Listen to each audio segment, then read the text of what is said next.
서울 외곽의 한 조용한 동네. 28세의 김지수는 5명의 3살 된 여자아이들을 홀로 키우며 채소를 팔아 생계를 유지하고 있었다. 고된 삶이지만 사랑이 넘치는 그녀의 일상은 주변 사람들의 마음을 울렸다. 그러나 그 뒤에는 충격적인 비밀이 숨겨져 있었다. 그날 지수가 시장에서 채소를 팔고 돌아왔을 때 5 아이들이 모두 사라졌다. 이제 불멸의 모성애와 역경을 이겨내는 힘에 관한 이 이야기를 들어보세요. 동이 트기 시작할 무렵 지수는 이미 깨어나 조용히 채소 바구니를 준비하고 있었다. 서울 외곽의 작은 동네에 자리한 그녀의 집은 벽이 얼룩지고 낡았지만 항상 3살 난 5 여자아이들의 웃음소리로 가득했다. 마른 체구에 수척한 얼굴을 한 28세의 지수는 아이들을 바라볼 때면 눈빛이 밝아졌다. 아이들의 아버지가 누구인지 아무도 몰랐고 지수는 단지 자신이 5 쌍둥이를 낳았다고 말할 뿐이었다. 이웃들은 그 이야기를 듣고 동정과 존경을 함께 느꼈다. 매일 지수는 채소 바구니를 들고 시장으로 향했다. 무거운 짐에 등은 구부러지고 발걸음은 빨간 흙길 위로 서둘러 움직였다. 5 아이들은 집에서 친절한 이웃 할머니와 함께 엄마를 기다렸다. 그들의 삶은 소박했다. 식사는 주로 삶은 채소, 가끔 마른 생선이 전부였다. 하지만 지수는 아이들이 웃음을 잃지 않도록 항상 노력했다. 그녀는 매일 밤 떨리는 목소리로 노래를 불러주고 동화를 들려주며 마치 누군가가 그들을 데려갈까 두려워하듯 아이들을 꼭 안아주었다. 지수의 강인한 모습은 주변 사람들의 마음을 움직였다. 시장의 음료 가게 주인은 종종 그녀에게 몰래 설탕을 더 주었고 자전거 수리공은 조용히 그녀의 낡은 자전거 타이어를 고쳐주었다. 그들은 지수가 너무 고되게 살고 있지만 5 아이 모두 건강하고 착하게 자라는 것을 보며 감탄했다. 그러나 몇몇 사람들은 가끔 지수가 집 처마 아래 앉아 멍하니 허공을 바라보는 모습을 눈치챘다. 그녀의 눈빛은 마치 지울 수 없는 기억에서 도망치려는 듯했다. 어느 오후 지수가 마지막 채소를 다 팔았을 때 그녀는 사람들이 자신에 대해 수군거리는 소리를 들었다. 미혼모가 5 쌍둥이를 키운다니 정말 기적이야. 한 노부인이 감탄하는 목소리로 말했다. 지수는 가볍게 웃으며 고개를 숙이고 걸어갔다. 그녀는 자신의 이야기가 이 작은 시장을 넘어 퍼져나가고 있다는 것을 알았지만 마음 깊은 곳에서는 두려움이 있었다. 언젠가 그 동정의 시선들이 의심으로 바뀔까봐 두려웠다. 그녀는 거칠어진 손을 꽉 쥐며 아이들이 안전하기만 하다면 모든 것을 견딜 수 있다고 스스로에게 다짐했다.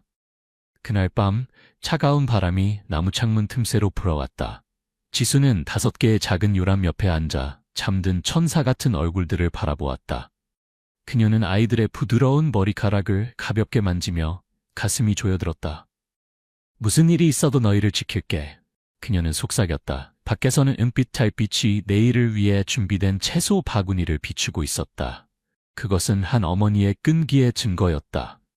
하지만 어둠 속에서 지수가 묻어둔 비밀은 조용히 드러날 날을 기다리고 있었다. 지수와 5 아이들에 관한 이야기는 시장의 소문에서 이웃집 처마 아래 대화까지 동네 전체에 퍼졌다. 사람들은 28세의 미혼모가 5명의 건강한 아이들을 채소를 팔아 키우는 모습을 존경과 호기심이 섞인 시선으로 이야기했다. 그 소식은 얼마 지나지 않아 빛의 손길이라는 자선단체의 귀에 들어갔다. 이 단체는 어려운 환경의 사람들을 돕는 일을 하고 있었다. 가을이 막 시작된 어느 아침, 지수가 채소를 팔고 돌아왔을 때 그녀는 집 앞에 낯선 차가 서 있는 것을 보고 놀랐다. 2명의 여성이 차에서 내렸는데 그들은 단정하게 차려입었지만 전문적인 분위기를 풍겼다. 그들은 자신들을 빛의 손길의 대표라고 소개하며 지수의 상황을 알아보기 위해 왔다고 말했다. 지수는 가만히 서서 채소 바구니의 끈을 꽉 쥐었다. 그녀는 떨리는 목소리로 그들을 집 안으로 안내했다. 제 집이 작고 소박해서 죄송해요. 작은 집이 그들 앞에 나타났다. 벽은 얼룩져 있었고 기와지붕은 바람이 불 때마다 삐걱거렸다. 구석에서는 5 여자아이들이 놀고 있었고 그들의 맑은 웃음소리가 고요한 공간에 울려 퍼졌다. 나이가 더 많은 여성 박민지는 미소를 지으며 말했다. 5 아이를 혼자 키운다고 들었어요. 정말 대단한 의지력이네요. 지수는 고개를 숙이며 작게 대답했다. 네, 그저 엄마로서의 의무를 다하려고 할 뿐이에요. 하지만 그녀의 마음속에서는 불안감이 일고 있었다. 그녀는 그들의 날카로운 시선과 과거를 파헤칠지도 모르는 질문들이 두려웠다. 민지와 그녀의 동료인 젊은 여성 이하나는 앉아서 이야기를 나누기 시작했다. 그들은 지수의 생활과 아이들을 키우는 방법에 대해 물었다. 지수는 마치 오랫동안 준비해온 것처럼 차분하게 대답했다. 그녀는 3년 전에 5 쌍둥이를 낳았다고 말했다. 희귀한 출산 사례였지만 아이들의 아버지는 그 직후 떠났다고 했다. 그녀의 이야기는 세밀하게 짜여 있었고 누구라도 설득시킬 만했다. 하나는 주의 깊게 메모를 했고 그녀의 눈빛에는 동정심이 담겨 있었다. 민지 언니, 김지수 씨를 많이 도울 수 있을 것 같아요. 그녀가 속삭였다. 민지는 고개를 끄덕인 후 지수에게 말했다. 우리 단체에서 당신을 지원하고 싶어요. 우선 집세, 아이들의 정기 건강검진, 나중에는 교육비까지 어떻게 생각하세요? 지수는 멍해졌다. 그녀의 마음은 감사함으로 가득했지만 이름 모를 불안감도 함께 있었다. 그녀는 거절하고 싶었지만 놀고 있는 5 아이들을 보니 차마 그럴 수 없었다. 정말 감사합니다. 그녀는 목이 메어 말했다. 민지는 부드럽게 웃었다. 걱정 마세요. 우리가 다 준비할게요. 다음 주에 아이들의 건강 상태를 확인하기 위해 종합검진부터 시작하죠. 지수는 고개를 끄덕였지만 가슴은 조여들었다.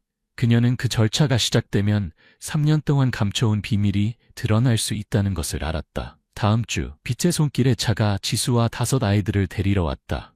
아이들은 처음으로 자동차를 타게 되어 까르르 웃으며 즐거워했다. 그들은 엄마가 얼마나 긴장하고 있는지 모른 채 순진하게 기뻐했다. 병원에서 의사들은 각 아이를 키, 몸무게 측정부터 혈액 샘플 채취까지 세심하게 검사했다. 지수는 복도에 앉아 손을 단단히 맞잡고 아이들에게서 눈을 떼지 않았다.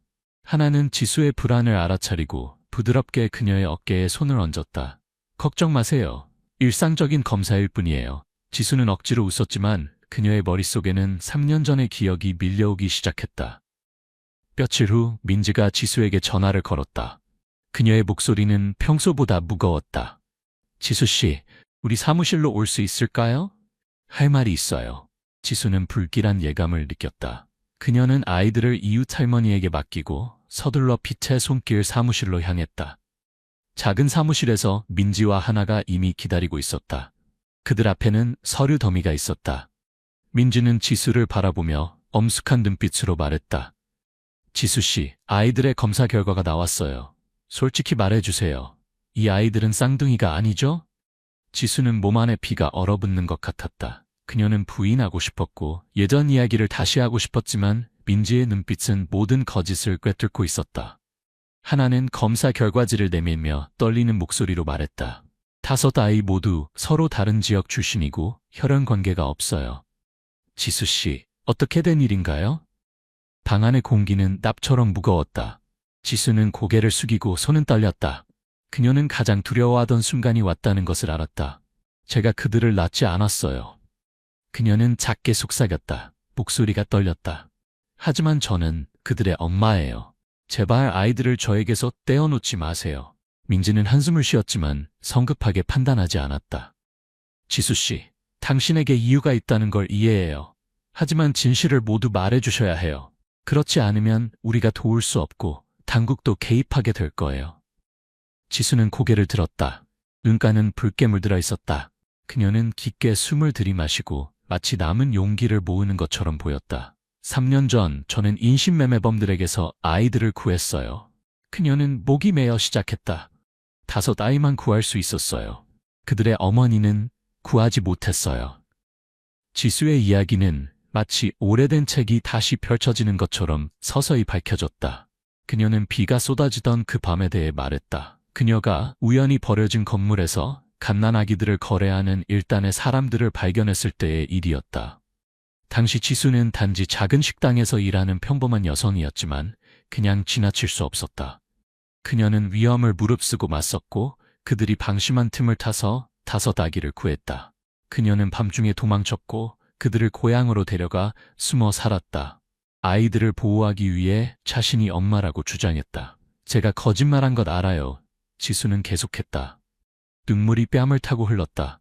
하지만 저는 단지 아이들이 안전하기를 바랐어요. 저는 그들을 제 자식처럼 사랑해요. 민지와 하나는 조용히 앉아 지수의 이야기에 빠져들었다. 그들은 미혼모의 수척한 모습 뒤에 이토록 용감한 행동이 숨겨져 있으리라고는 상상도 못했다. 하지만 민지는 솔직했다. 지수 씨, 이 일은 간단하지 않아요. 우리는 당국에 보고해서 확인해야 해요. 아이들에게는 밖에서 기다리는 진짜 가족이 있을 수도 있어요. 지수는 놀라서 무릎을 꿇고 애원했다.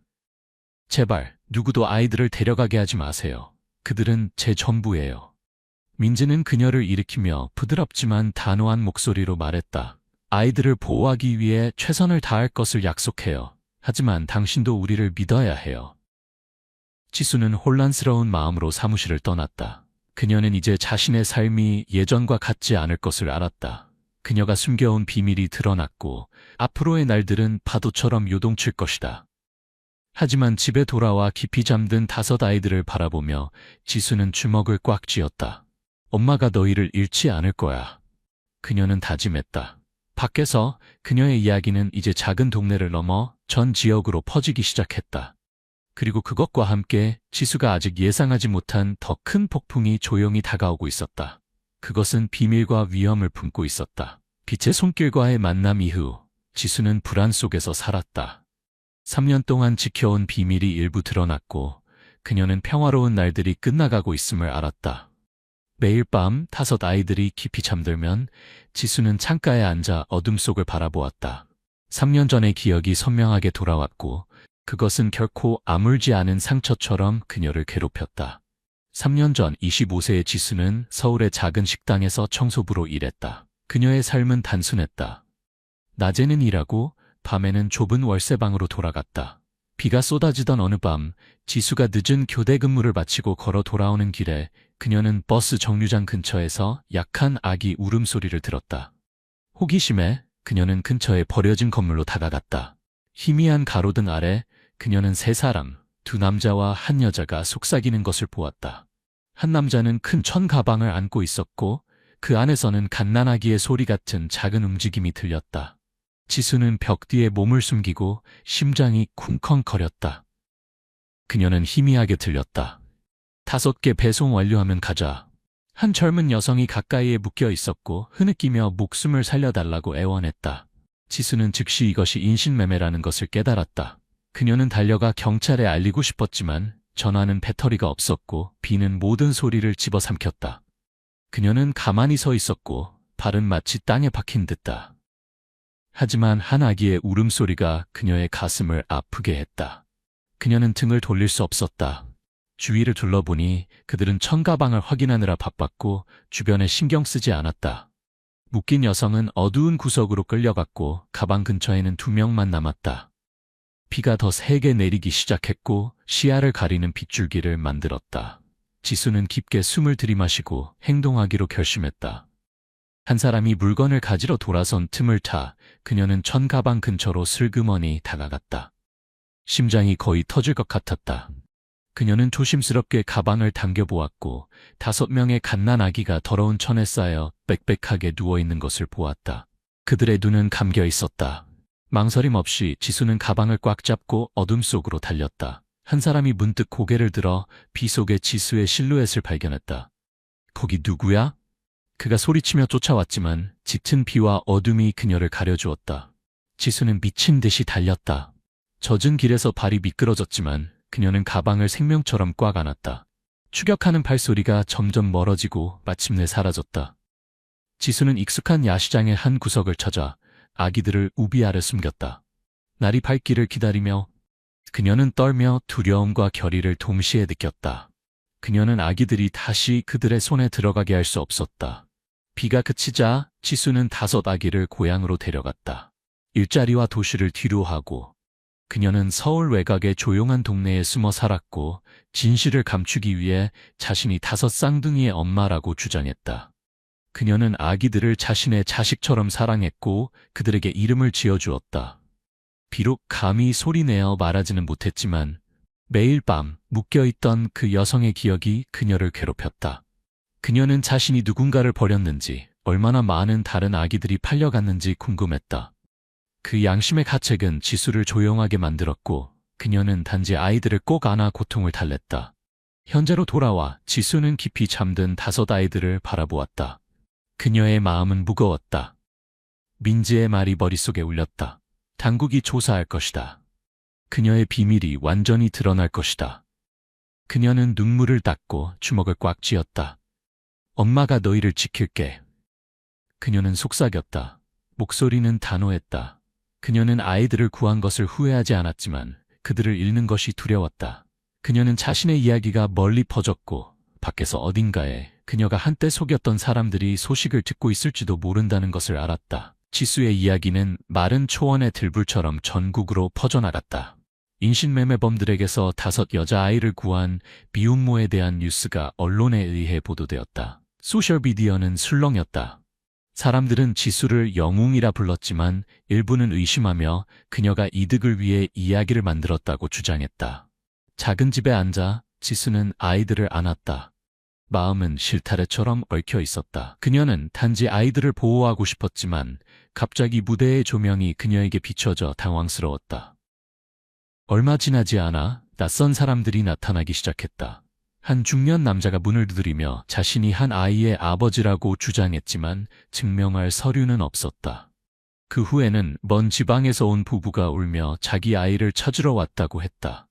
하지만 그들의 이야기는 모순으로 가득했다.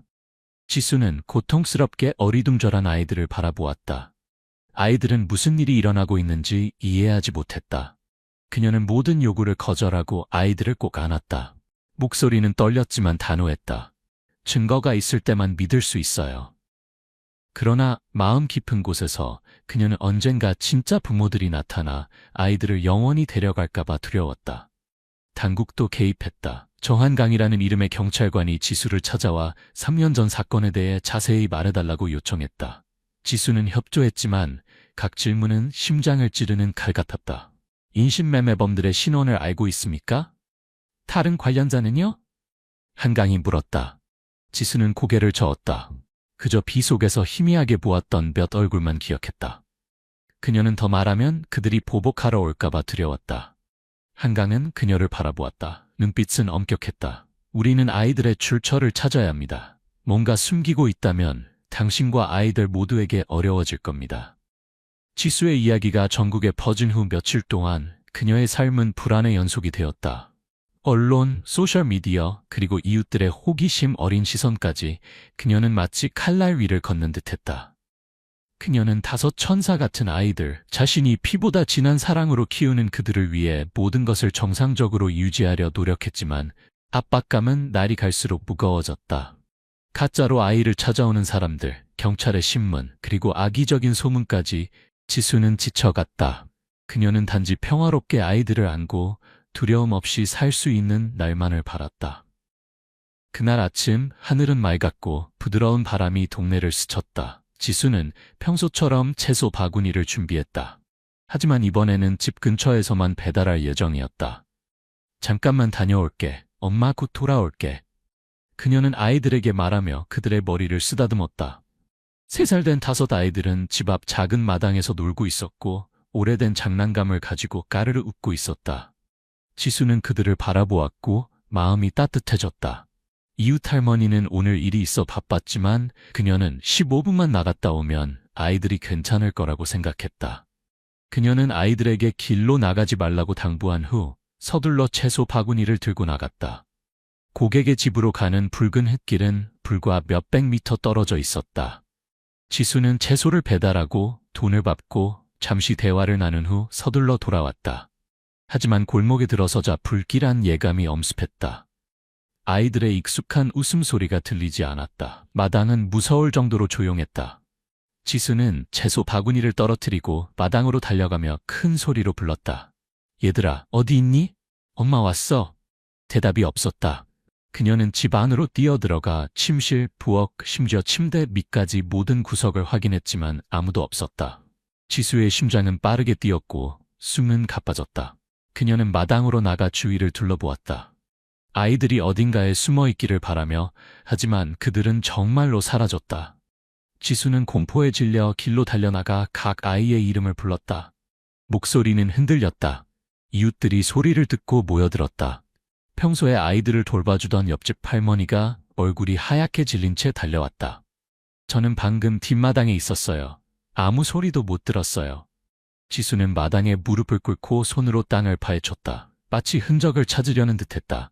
그때 그녀는 아이들이 자주 놀던 나무 아래에 작은 종이 조각이 있는 것을 발견했다. 떨리는 손으로 그녀는 그것을 집어들었다. 단 몇 마디에 갈겨 쓴 글씨. 찾지 마. 너는 대가를 치를 것이다. 서명도 단서도 없었다. 그러나 이것이 우연이 아니라는 것을 지수는 깨달았다. 아이들이 납치된 것이다. 그녀는 울부짖었고 눈물이 흘러내렸다. 5 천사의 얼굴이 떠올랐고 그것은 그녀의 마음을 찢어놓았다. 그녀는 자신을 원망했다. 어떻게 아이들을 혼자 둘 수 있었지? 어떻게 그렇게 방심할 수 있었지? 하지만 후회는 아이들을 되찾아 주지 않았다. 지수는 쪽지를 붙잡고 머릿속이 어지러웠다. 그때 3년 전의 기억이 밀려왔다. 비 속의 위압적인 얼굴들, 묶인 여성의 울음소리. 그녀는 갑자기 깨달았다. 인신매매범들이 돌아온 것이다. 그녀의 이야기가 뉴스와 인터넷에 나오면서 그들은 그녀를 찾아냈고 복수하러 온 것이다. 지수는 경찰서로 달려갔다. 쪽지는 여전히 손에 꼭 쥐고 있었다. 한강경위, 그녀를 신문했던 사람이 있었다. 지수가 떨며 머리카락은 흐트러지고 그가 상황의 심각성을 알아차렸다. 진정하고 무슨 일인지 말해보세요. 그는 말했다. 목소리는 차분했다.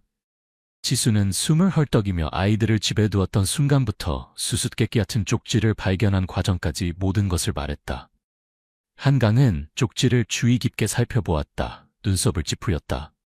이것은 단서가 될 수 있지만 또한 우리를 오도하는 것일 수도 있습니다. 즉시 수색을 시작하겠습니다.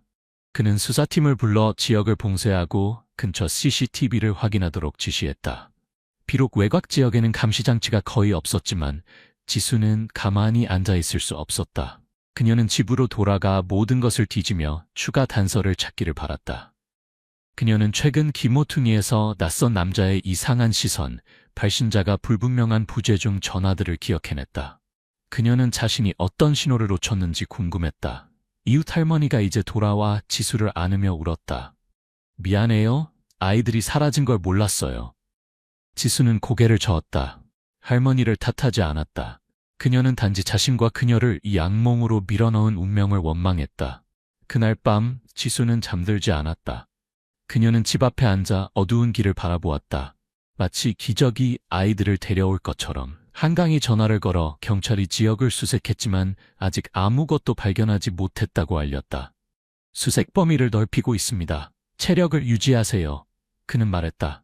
하지만 어떻게 지수가 평온할 수 있겠는가? 그녀는 아이들에 대해 생각했다. 그들이 추운지 두려운지? 그녀는 아이들이 엄마를 부르며 울고 있을 것이라고 상상했고 그 생각마다 칼로 찌르는 듯했다.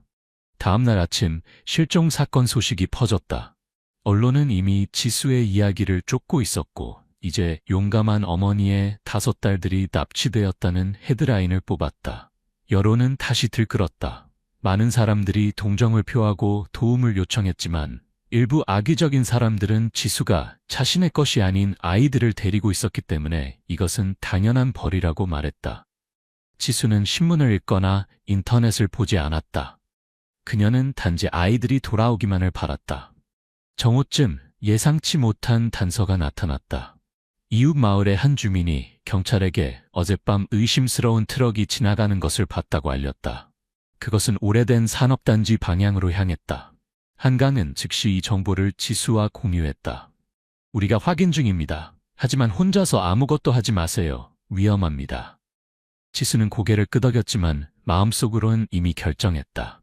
그녀는 더 이상 기다릴 수 없었다. 그녀는 3년 전 아이들을 구한 버려진 건물을 떠올렸다. 납치범들이 아이들을 비슷한 곳으로 데려갔을까? 지수는 낡은 자전거를 타고 집에서 몇 킬로미터 떨어진 산업단지로 향했다. 마음은 불타는 듯했다. 밤은 고요했고 마른 풀밭 사이로 바람만이 휘몰아쳤다. 지수는 산업단지 가장자리에서 멈춰 나무 뒤에 자전거를 숨겼다. 그녀는 어둠에 적응하기 위해 손전등을 껐다. 이 지역은 넓었고 버려진 공장 건물들로 가득했지만 그녀는 포기하지 않았다. 그녀는 한 걸음 한 걸음 나아갔고 소리에 귀를 기울였다. 1시간 이상 수색한 후 그녀는 숲 가장자리 근처 먼 창고에서 희미한 빛을 발견했다. 그녀의 심장이 빠르게 뛰었다. 그녀는 조용히 다가가 무너진 벽 뒤에 숨었다. 깨진 창문을 통해 지수는 숨이 멎는 광경을 보았다. 5 여자아이들이 바닥에 움츠리고 앉아 있었다. 눈은 붉게 충혈되어 있었고 서로를 부둥켜 안고 떨고 있었다. 낯선 여자가 그들에게 빵을 주고 있었다. 목소리는 위협적이었다. 나가. 그만 울어. 주변에는 3명의 남자가 있었다. 1명은 서류를 확인하고 있었고 다른 2명은 경계를 서고 있었다. 지수는 즉시 이들이 인신매매범이란 것을 알아차렸다. 그들은 3년 전처럼 아이들을 팔기 위해 준비하고 있었다. 그녀는 당장 뛰어들고 싶었지만 혼자서는 그들 모두에 맞설 수 없다는 것을 알았다. 그녀는 기회를 기다려야 했다. 지수는 지켜보다가 그들이 서두르는 것을 알아차렸다. 한 남자가 소리쳤다. 차 도착했어? 새벽 전에 출발해야 해. 여자가 대답했다. 오는 중이야. 10분 후에. 지수는 시간이 많지 않다는 것을 이해했다. 그녀는 주변을 둘러보고 창고 뒷문 근처에 오래된 나무 상자 더미미를 발견했다. 아이디어가 떠올랐다. 그녀는 그곳으로 슬며시 이동해 몇 개의 상자를 끌어당겨 작은 장애물을 만들었다. 그런 다음 돌을 찾아 몇 미터 떨어진 금속판에 3개 던졌다. 소리가 울려 퍼지자 모두가 깜짝 놀랐다. 가서 확인해. 한 남자가 명령했다. 문을 지키던 사람이 달려나갔고 뒷문은 살짝 열린 채 남겨졌다. 지수는 망설이지 않았다. 그녀는 안으로 슬며시 들어갔다. 심장은 터질 듯이 뛰었다. 아이들은 그녀를 보고 얼굴이 밝아졌지만 그녀는 조용히 하라는 신호를 보냈다. 그녀는 각 아이를 안아 뒷문으로 데리고 갔다. 발걸음은 고양이처럼 가벼웠다. 창고 안의 여자는 남은 남자와 대화하느라 바빠서 눈치채지 못했다. 지수는 아이들을 밖으로 데리고 나와 나무 상자들 뒤에 숨겼다. 무서워하지 마. 엄마가 여기 있어. 조용히 있어. 그녀는 속삭였다. 그 순간 발자국 소리가 들렸다. 문을 지키던 사람이 돌아온 것이다. 지수는 아이들에게 바닥에 엎드리라고 밀고 자신은 나무 상자 뒤에 숨었다. 하지만 그녀가 아이들과 함께 더 달아나려던 순간 손전등 빛이 그들을 향했다. 누구야? 경비가 소리쳤다. 지수에게는 더 이상 선택의 여지가 없었다. 그녀는 일어서서 큰 소리로 외쳤다. 도망쳐, 얘들아. 아이들은 무서웠지만 본능적으로 서로 손을 잡고 숲 쪽으로 달렸다. 지수도 뒤따라 달렸지만 그들은 이미 발각되었다. 소리 지르는 소리가 울려 퍼졌고 모두가 쫓아왔다. 지수는 아이들을 따라잡아 빽빽한 덤불 속으로 데리고 갔다. 그녀는 그들을 끌어내려 앉히고 꽉 안았다. 그녀는 흐느끼며 각 아이의 머리에 입맞춤했다. 미안해, 엄마가 찾았어. 이제 괜찮아. 아이들도 울며 그녀를 놓지 않았다. 하지만 짧은 기쁨은 깨졌다. 손전등이 그들을 향했고 4명의 인형이 그들을 둘러쌌다. 키가 크고 얼굴에 흉터가 있는 남자가 앞으로 나섰다. 그의 눈빛은 분노와 기쁨이 섞여 있었다. 결국 너였군. 그는 이를 갈았다. 3년 전 내 물건을 훔쳐간 여자. 내 사람들이 3년 동안 화가 나 있었지. 마침내 널 잡았다. 지수는 일어나 아이들 앞에 섰다. 다리는 떨렸지만 그들을 풀어줘. 원한다면 나만 노려. 그녀의 목소리는 단호했다. 흉터 남자는 비웃었다. 네가 누구인 줄 알아? 오늘은 이 5 아이뿐만 아니라 너도 다음 희생자가 될 거야. 그게 네 참견에 대한 대가야. 그는 신호를 보냈고 다른 사람들이 지수의 손을 로프로 묶었다. 그녀는 발버둥쳤지만 소용없었다. 아이들은 엄마라고 외치며 울었다. 그 소리에 그녀의 마음이 찢어지는 것 같았다. 납치범들은 지수와 아이들을 근처에 주차된 트럭으로 끌고 갔다. 흉터 남자는 지수의 다리를 걷어차 그녀를 땅에 넘어뜨렸다. 빨리 차에 올려. 그가 소리쳤다. 지수는 트럭에 밀려 올라갔다. 아이들은 구석에 갇혀 겁에 질린 눈으로 있었다. 그녀는 그들을 바라보며 속삭였다. 미안해, 엄마가 구해줄게. 하지만 흉터 남자는 그녀를 때리며 으르렁거렸다. 닥쳐, 너는 이제 기회가 없어. 트럭 문이 쾅 닫히고 어둠이 내려앉았다. 지수는 엔진 소리가 시작되는 것을 들었고 절망감을 느꼈다. 그녀는 이것이 끝인지, 그녀가 다시 한번 실패한 것인지 생각했다. 하지만 바로 그때 한 소리가 밤의 고요함을 깼다. 경찰 사이렌 소리가 선명하고 급박하게 울려 퍼졌다. 멀리서 파란색과 빨간색 불빛이 점점 빠르게 다가왔다. 흉터 남자는 당황했다. 그는 무전기에 소리쳤다. 당장 빠져나가. 하지만 이미 늦었다. 경찰차들이 트럭을 포위했고 불빛이 직접 비쳤다. 확성기에서 소리가 울려 퍼졌다. 무기를 버리고 즉시 항복하십시오. 묶인 채로 지수는 희망의 불꽃을 느꼈다. 그녀는 아이들을 바라보았고 눈물 속에서도 그들의 눈이 밝아지는 것을 보았다. 인신매매범들은 도망치려 했지만 경찰은 모든 출구를 막았다. 경고 사격 소리가 그들을 멈추게 했다. 한강, 그 익숙한 경찰관이 팀을 이끌고 들어왔다. 그는 트럭 문을 열고 지수와 아이들을 발견했다. 괜찮으세요? 그는 물었다. 그녀의 묶인 손을 풀어주었다. 지수는 고개를 끄덕였다. 눈물이 흘러내렸다. 그녀는 아이들을 끌어안았다. 감사합니다. 그녀는 목이 메어 말했다. 한강은 그녀를 일으켰다. 한 주민이 의심스러운 트럭을 봤다는 신고를 받았습니다. 다행히 제 시간에 도착했네요. 흉터 남자와 그의 일당은 수갑이 채워졌다. 그들은 지수를 향해 증오의 눈빛을 보냈지만 그녀는 신경 쓰지 않았다. 그녀는 5 아이들을 안아주고 각자의 이마에 키스했다. 엄마가 이제 어디에도 가게 하지 않을 거야. 그녀는 속삭였다. 아이들은 그녀를 꽉 안았다. 마치 떨어지기 싫다는 듯이. 한강은 옆에 서서 존경의 눈빛으로 바라보았다. 정말 위험했어요. 하지만 다음에는 우리에게 맡기세요. 지수는 약하게 미소 지었다. 그녀의 마음은 여전히 떨리고 있었다. 경찰 불빛 아래 지수와 아이들은 건강 상태를 확인하기 위해 경찰서로 이송되었다. 하지만 그녀의 마음속에는 여전히 의문이 남아 있었다. 이 악몽이 정말로 끝난 것일까? 그녀는 인신매매범들이 더 많은 공범을 가지고 있을 수 있다는 것을 알았고 그녀의 이야기는 아직 끝나지 않았다. 하지만 지금 이 순간 그녀는 단지 아이들을 안고 그들의 온기를 느끼고 앞으로 무슨 일이 있더라도 결코 놓지 않을 것이라고 믿고 싶었다. 그 운명적인 밤 이후 지수와 5 여자아이들은 파란색과 빨간색 불빛이 깜박이는 경찰차에 실려 경찰서로 이송되었다. 지수는 아이들을 꽉 안았다. 단 1초라도 그들이 그녀의 품을 떠나게 하지 않았다. 그녀는 추위 때문이 아니라 여전히 마음속에 남아있는 두려움 때문에 떨고 있었다. 아이들은 지쳤지만 그녀에게 기대어 있었다. 눈은 붉게 충혈되어 있었지만 신뢰로 빛났다. 한강 경위는 그들 옆에서 걸으며 즉시 의료 처치를 받도록 했다. 정말 무모했어요. 그는 말했다. 목소리에는 약간의 책망이 섞여 있었지만 존경심도 담겨 있었다. 지수는 고개만 끄덕였다. 대답하지 않았다. 그녀는 아이들을 위해 또다시 똑같은 위험을 감수할 것이라는 것을 알았다. 경찰서에서 의사들이 5 아이들을 검사했다. 다행히도 그들은 단지 배고프고 놀란 것뿐 심각한 부상은 없었다. 지수는 그들 옆에 앉아 각 아이의 손을 잡고 위로의 말을 속삭였다. 하지만 그녀의 마음속에는 한 가지 질문이 계속 맴돌았다. 이 악몽이 정말 끝난 것일까? 흉터 남자와 그의 일당은 체포되었지만 그녀는 그의 증오에 찬 눈빛을 잊지 못했다. 그녀는 바깥 어딘가에 더 많은 사람들이 숨어서 복수할 기회를 노리고 있지는 않을까 두려워했다. 한강이 새로운 소식을 가지고 돌아왔다. 우리가 납치범들을 신문했습니다. 그가 말했다. 두목이 말하길 이것은 수년간 활동해온 대규모 인신매매 조직의 일부랍니다.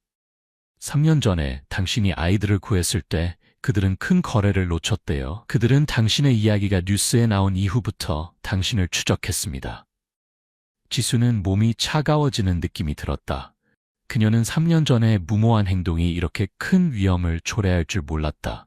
이제 어떻게 되는 거죠? 그녀가 떨리는 목소리로 물었다. 우리는 나머지 공범들을 추적 중입니다. 한강이 그녀를 안심시켰다. 당신과 아이들은 보호받을 겁니다. 그 후 며칠 동안 지수의 이야기는 다시 한번 전국을 뒤흔들었다. 언론은 그녀를 용감한 어머니라 불렀고 극적인 구출 이야기를 자세히 보도했다. 한때 나뉘어졌던 여론은 이제 거의 만장일치로 그녀를 지지했다. 그녀를 의심했던 사람들은 이제 조용해졌고 평범한 시민들은 편지와 선물, 심지어 돈까지 보내 도움을 주었다. 빛의 손길 단체가 다시 찾아왔다. 그들은 장기적인 지원을 약속했다. 아이들의 학비, 집수리, 그리고 지수가 덜 고생하도록 작은 축 계좌까지. 민지는 단체의 대표로서 지수의 손을 잡고 말했다. 우리는 당신이 자랑스럽습니다. 우리는 항상 여기 있을 거예요. 당국은 5 아이들의 출처에 대한 조사를 계속했다. 여러 달 후 그들은 가슴 아픈 진실을 확인했다. 아이들의 친부모는 이미 사망했거나 인신매매 사건에서 실종된 상태였다. 아이들을 되찾아갈 가족은 더 이상 없었다. 지수는 비록 아프지만 안도했다. 그녀는 집의 작은 제단 앞에 무릎을 꿇고 속삭였다. 구하지 못해 미안합니다. 하지만 아이들에게 좋은 삶을 주겠다고 약속합니다. 그녀는 법적 보호자가 되기 위한 신청서를 제출했고 한강과 빛의 손길의 도움으로 승인되었다. 아이들은 이제 공식적으로 그녀의 자녀가 되었다. 심장속뿐만 아니라 서류상으로도. 지수는 채소 바구니를 들고 일상으로 돌아갔지만 이제 그녀는 혼자가 아니었다. 이웃들은 그녀가 시장에 갈 때 아이들을 돌봐주었다. 일부 지역 주민들은 그녀의 이야기에 감동받아 중고 오토바이를 살 돈을 모아주었다. 이동이 더 편해졌다. 그녀는 여전히 소박하게 살았지만 이제 입술에는 미소가 돌아왔다. 아이들은 자라서 유치원에 다니기 시작했고 매일 오후 학교 이야기를 제잘거렸다. 지수는 그들에게 집 뒤에 채소를 기르는 법을 가르쳤다. 씨앗을 심고 물을 주는 방법을 보여주었다. 이 식물들은 너희들처럼 그저 보살핌만 받으면 튼튼하게 자랄 거야. 그녀가 말했다. 아이들은 웃으며 채소밭 주위를 뛰어다녔다. 마치 악몽을 겪지 않은 것처럼 순진했다. 하지만 지수는 결코 잊지 않았다. 그녀는 매일 밤 문을 꼼꼼히 잠그고 낯선 소리가 들리면 여전히 놀랐다. 한강은 가끔 들러 수사 진행 상황을 알려주었다. 인신매매 조직은 대부분 무너졌지만 그는 그녀에게 여전히 조심하라고 경고했다. 지수는 고개를 끄덕였다. 하지만 그녀는 예전처럼 두렵지 않았다. 그녀는 어둠과 마주했고 아이들을 보호할 만큼 강하다는 것을 알았다. 어느 오후 노을이 동네를 황금빛으로 물들일 때 지수는 마당에 앉아 놀고 있는 5 아이들을 지켜보았다. 그들은 손을 잡고 지수가 가르쳐준 동요를 부르고 있었다. 지수는 미소 지었지만 눈가는 촉촉했다. 그녀는 한때 모든 것을 잃을 뻔했던 그 날들을 기억했다. 그리고 이제 그녀는 품 안에 온 세상을 안고 있었다. 그녀는 일어나 물을 담은 물뿌리개를 들고 새로 심은 채소밭으로 갔다. 작은 녹색 싹들이 솟아나고 있었다. 연약해 보였지만 생명력이 넘쳤다. 마치 그녀와 아이들의 삶처럼. 지수의 이야기는 이 작은 동네에서 끝나지 않았다. 그것은 미혼모들부터 희망을 잃어버린 사람들까지 많은 이들에게 영감을 주었다. 한 신문은 이렇게 썼다. 지수는 단지 5 아이를 구한 것이 아니라 다른 사람들의 마음속 희망까지 구했다. 지수는 그런 말들을 읽지 않았다. 그녀에게는 아이들의 웃음소리를 듣고 그들이 안전하게 자라는 것을 보는 것만으로도 충분한 보상이었다. 그날 밤 아이들이 잠든 후 지수는 창가에 앉아 밝은 달빛을 바라보았다. 그녀는 더 이상 운명이 왜 그녀에게 그런 시련을 주었는지 묻지 않았다. 그저 그것을 이겨낼 힘을 준 것에 감사했다. 밖에서는 세상이 여전히 돌아가고 있었지만 이 작은 집 안에서 지수와 5 아이들의 사랑은 결코 꺼지지 않는 빛이었다. 그녀는 자신에게 한 약속처럼 부드러운 자장가를 불렀다. 내일이 무엇을 가져오든 그녀는 언제나 아이들의 버팀목이 될 것이다. 영원히. 인신매매범들과의 운명적인 밤으로부터 20년이 흘렀다. 그날 밤 지수가 목숨을 걸고 5 여자아이들을 어둠에서 구한 후 서울 외곽의 작은 집은 이제 더 깔끔해졌다. 하얀 벽과 밝은 빨간 지붕을 가졌지만 여전히 옛날의 소박함을 간직하고 있었다. 지수는 이제 48세가 되었다. 머리카락에 회색이 섞였지만 그녀의 눈은 여전히 밝게 빛났고 평생의 강인함이 담겨 있었다. 옛날의 채소 바구니는 이제 집 앞에 있는 작은 채소 가게로 대체되었다. 그곳에서 그녀는 직접 기른 신선한 채소를 팔았다. 지수의 삶은 더 이상 고단하지 않았지만 그녀는 여전히 일찍 일어나 채소밭을 돌보는 습관을 유지했다. 그것은 지나온 여정을 상기시키는 방법이었다. 봄이 시작되는 어느 아침, 지수가 채소에 물을 주고 있을 때 이웃집에서 들려오는 라디오 소식을 들었다. 그 뉴스는 그녀의 손을 멈추게 했다. 당국은 20년 이상 활동한 국제 인신매매 조직을 성공적으로 완전히 와해시켰다고 발표했습니다. 수백 명의 희생자와 관련된 이 조직. 지수는 가만히 서 있었다. 공포스러운 나날들의 기억이 밀려왔다. 피 속에서 들린 아기 울음소리, 흉터 남자의 증오에 찬 눈빛, 그리고 아이들이 다시 납치될까봐 두려워 그들을 안고 밤을 지새웠던 그 많은 밤들. 뉴스가 계속되었다. 이 사건의 단서는 20년 전 용감한 한 여성이 인신매매범들에 맞서 5아이를 구출했을 때부터 시작되었습니다. 지수는 미소 지었다. 조용히 눈물이 흘렀다. 그녀의 행동이 그토록 큰 범죄 조직을 무너뜨리는 데 기여했다는 것을 상상도 못했다. 그날 한 대의 자동차가 가게 앞에 멈췄다. 5명의 아름답고 빛나는 젊은 여성들이 내렸다. 손에는 꽃과 선물을 들고 있었다. 그들은 한때 지수가 구한 5 여자아이들이었다. 이제 성인이 되어 각자의 길을 가고 있었지만 지수의 사랑과 빛의 손길 단체의 도움으로 모두 성공했다. 장녀는 이제 소아과 의사가 되었다.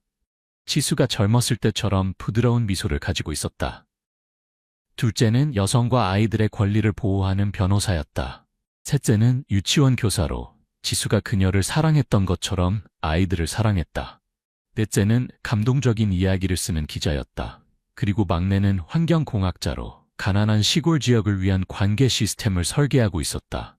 그들은 지수를 엄마라고 불렀다. 조금의 망설임도 없이 마치 혈연 관계의 거리가 결코 없었던 것처럼.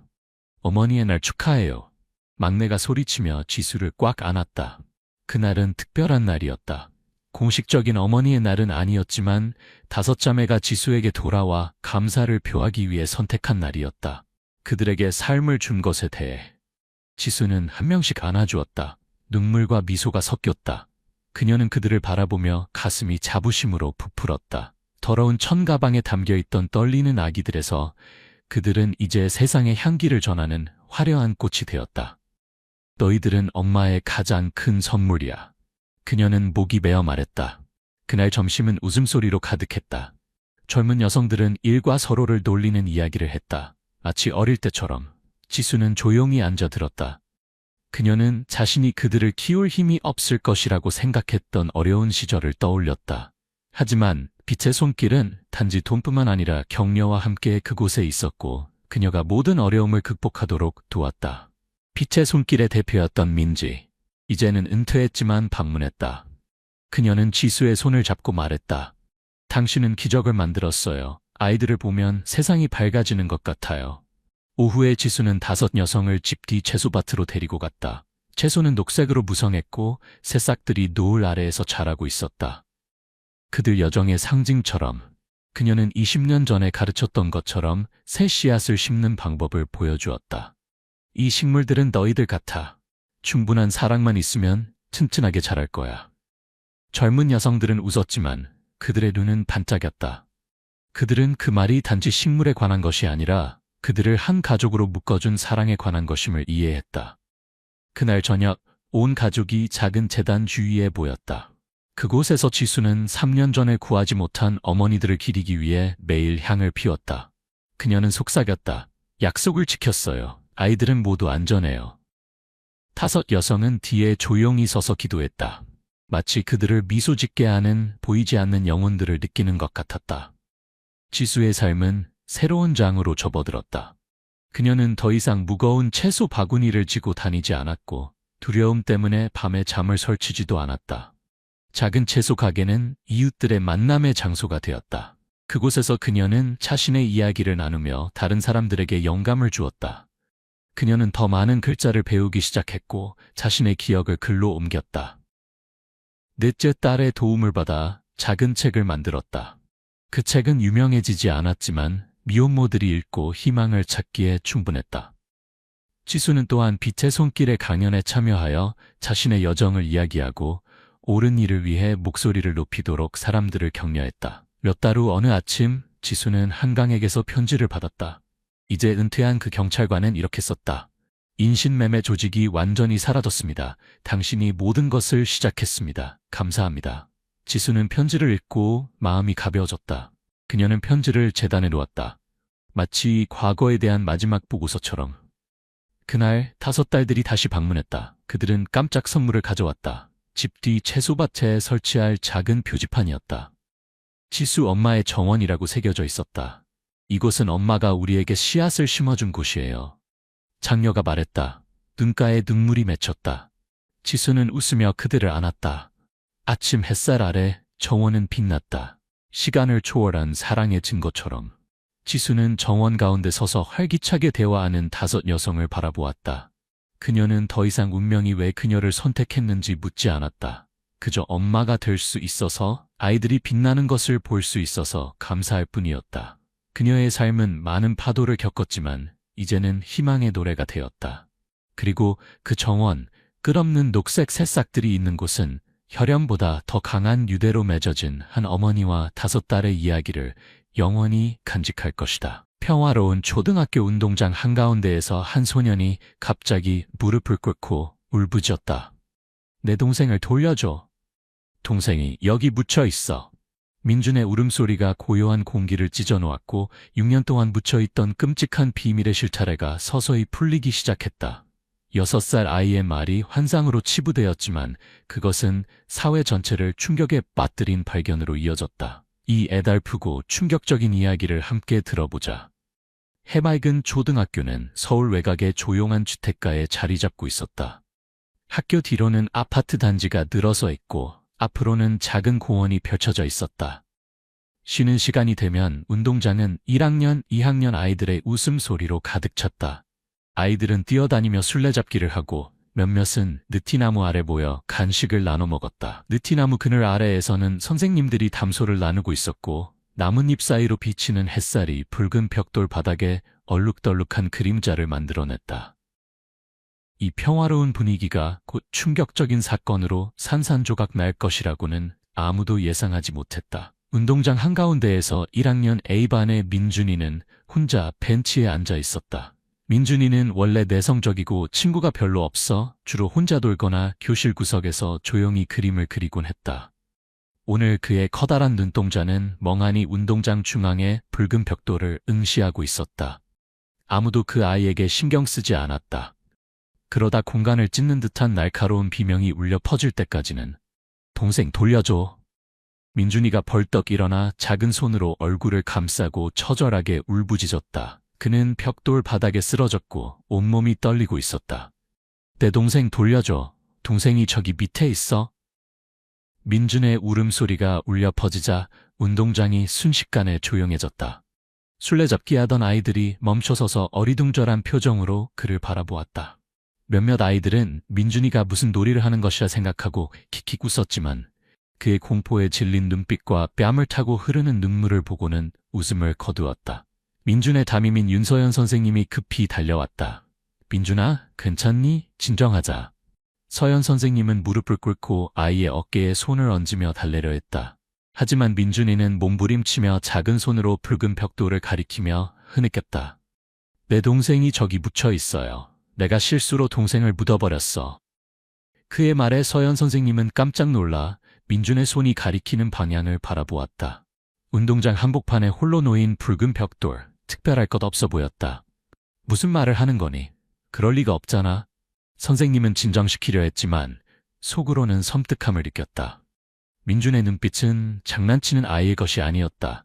그것은 선생님의 등골을 오싹하게 만들 정도로 깊은 진짜 고통을 담고 있었다. 학생들이 몰려들기 시작했고 호기심에 손가락질하며 속삭였다. 민준이가 미쳤나 봐. 한 남학생이 외치자 다른 아이들이 웃음을 터뜨렸다. 하지만 민준이는 아랑곳하지 않았다. 그는 계속 울면서 반복해서 붉은 벽돌을 가리키며 말했다. 동생이 저기 있어요. 꿈에서 동생을 봤어요. 동생이 작은 꽃무늬가 있는 푸른 천에 쌓여 있었어요. 서연 선생님이 민준이를 일으켰지만 아이는 너무 약해서 다리에 힘이 없는 것 같았다. 그의 울음소리가 점점 운동장 전체로 퍼져나갔고 모든 선생님과 학생들의 호기심 어린 혼란스러운 시선을 끌었다. 쉬는 시간의 즐거운 분위기는 사라지고 대신 불안감이 감돌았다. 마치 무언가 끔찍한 일이 곧 드러날 것 같은 분위기였다. 쉬는 시간이 끝났음을 알리는 종소리가 울렸지만 해맑은 초등학교 운동장은 여전히 긴장감에 휩싸여 있었다. 서연 선생님에게 이끌려 교무실로 들어간 민준이도 여전히 울음을 그치지 않았다. 작은 손으로 셔츠 끝자락을 꽉 쥐고 붉게 충혈된 눈으로 계속해서 중얼거렸다. 내 동생이 붉은 벽돌 아래 있어요. 내가 동생을 구해야 해요. 서연 선생님은 달래보려 했지만 아이의 절망적인 눈빛에 불안함을 느꼈다. 민준이는 거짓말을 잘하는 아이도 아니었고 관심을 끌기 위해 그런 행동을 하는 성격도 아니었다. 그렇다면 무엇이 이 내성적인 아이를 그토록 공포에 질리게 만든 것일까? 사건 소식은 빠르게 학교 전체로 퍼졌다. 회의실에서 교사들이 수군거리며 의견을 나누고 있었다. 체육교사 강지은 선생님이 큰 소리로 웃었다. 그 애가 귀신 영화를 너무 많이 본 모양이야. 환영에 시달리는 거지. 요즘 아이들은 상상력이 풍부해. 몇몇 선생님들이 고개를 끄덕이며 민준이가 과장하고 있다고 생각했다. 하지만 서연 선생님은 그렇게 생각하지 않았다. 그녀는 민준이가 쌍둥이 형제와 꽃무늬가 있는 파란 천에 대해 말한 세부 사항을 떨리는 목소리로 설명했다. 아이가 너무 생생하게 말해요. 마치 정말로 보기라도 한 것처럼요. 교장 김민석은 눈썹을 찌푸리며 말했다. 아마도 학업 스트레스나 가정에 무슨 일이 있는 것 같군요. 헛소문을 퍼뜨리지 마세요. 마을 사람들이 더 걱정할 겁니다. 학교 분위기는 점점 무거워졌다. 일부 학생들은 운동장 아래 귀신이 있다는 소문을 퍼뜨려 몇몇 아이들은 쉬는 시간에 나가기를 두려워했다. 교사들 사이에서도 의견이 갈렸다. 일부는 민준이가 심리적 장애가 있다고 생각했고, 다른 이들은 뭔가 이상한 점이 있다고 느꼈다. 서연 선생님은 침착함을 유지하려 했지만 소름 끼치는 느낌을 떨쳐버릴 수 없었다. 민준의 말, 그의 눈빛, 그리고 그 붉은 벽돌, 모두가 밝혀지기를 기다리는 수수께끼 같았다. 평소처럼 웃음소리로 가득 차야 할 해맑은 초등학교 운동장은 이제 무거운 분위기에 잠겨 있었다. 민준의 사건 이후 교사들은 더 이상 느티나무 그늘 아래서 담소를 나누지 않았다. 대신 회의실에 모여 쌍둥이 형제와 묻힌 아기에 대한 소문을 속삭였다. 서연 선생님이 민준이를 양호실로 데려가 쉬게 했지만 아이는 계속 울고 있었다. 그의 작은 손이 얇은 담요를 꽉 쥐고 충혈된 눈으로 마치 보이지 않는 누군가와 이야기하듯 중얼거렸다. 동생아, 미안해. 형이 구해줄게. 서연 선생님이 옆에 앉아 마음이 복잡했다. 그녀는 10년 넘게 교사 생활을 했고 장난꾸러기부터 내성적인 아이까지 다양한 학생들을 가르쳤지만 민준이처럼 그런 상태에 빠진 아이는 처음 보았다. 아이는 단순히 공포에 질린 것이 아니라 두려울 정도로 확신에 차 있었다. 운동장 중앙의 붉은 벽돌을 언급할 때마다 민준의 눈빛이 밝아지는 것은 마치 다른 사람들은 이해할 수 없는 진실을 보고 있는 것 같았다. 선생님, 내 동생이 진짜 저기 있어요. 민준이가 떨리는 목소리로 말했다. 꿈에서 동생을 봤어요. 동생이 울고 있었어요. 작은 꽃무늬가 있는 푸른 천에 쌓여 있다고 했어요. 서연 선생님은 작은 푸른 천에 대한 세부 묘사가 너무 구체적이라 6살 아이의 거짓말처럼 들리지 않는다는 생각에 소름이 돋았다. 그녀는 침착함을 유지하려 노력하며 민준의 머리를 쓰다듬었다. 잠시 쉬어보자. 선생님이 너의 어머니와 얘기해볼게. 하지만 그녀의 머릿속에선 질문들이 계속 맴돌았다. 만약 민준이가 상상하고 있다면 왜 넓은 운동장에서 하필 그 한 벽돌을 정확히 가리킬까? 만약 그가 진실을 말하고 있다면 민준이가 태어나기 6년 전에 무슨 일이 있었던 걸까? 회의실에서 교사들 사이의 논쟁은 점점 격렬해졌다. 체육교사 강지훈은 여전히 조롱하는 태도였다. 내가 말했잖아요. 그 애가 귀신 영화를 너무 많이 봤다니까요. 이제 환영에 시달리는 거예요. 서연 선생님, 너무 확대하지 마세요. 학교 전체가 혼란스러워질 거예요. 하지만 국어교사 이하은이 반박했다. 저는 그렇게 단순하지 않다고 생각해요. 민준이는 내성적이고 관심을 끌기 위해 거짓말을 하는 타입이 아니에요.